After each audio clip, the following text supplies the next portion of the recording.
Welcome back to Here to Stay TV, brought to you by BridgeStreet.com. One of the major issues hoteliers need to think about, but probably haven't been focusing enough on, are data breaches and ransomware and all sorts of computer thievery out there. Average mom and pop hotel owner, I feel like they're keeping their head in the sand, not paying attention to this issue.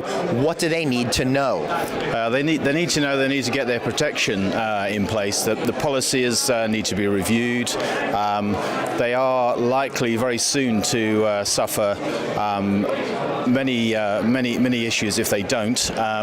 Particularly in Europe, the general data protection regulations are coming in 2018, and if they're caught with any breaches, not only do they have to report those within 72 hours, but if they haven't got their policies in place, there's a fine of 20 million euros or 4% of their global income. So for Google, that will be 2.4 billion if it happened to them.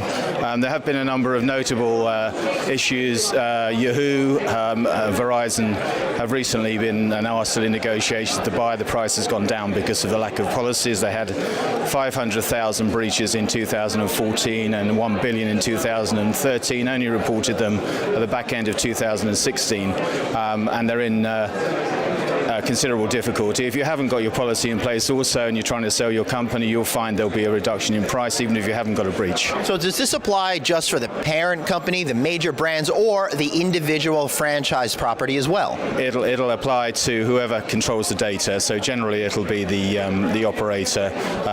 The other issue that we have now and we've noticed is with OTAs, such as the recent BridgeStreet introduction into the market, is that they in fact return disruptor. Although they've got a policy, they've got a relationship with Airbnb at the moment, who are disruptors.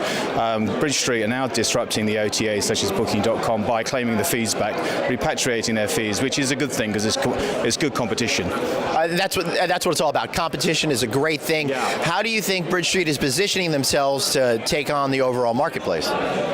Very well. Their brands are pushing out. Lifestyle is a big issue, and that's exactly what they're doing. And I think you can see from their rates of occupancy, it's doing very well indeed. Yes. And BridgeStreet.com is indeed the first OTA built for business. I'm Glenn Hausman, and this is Here to Stay TV.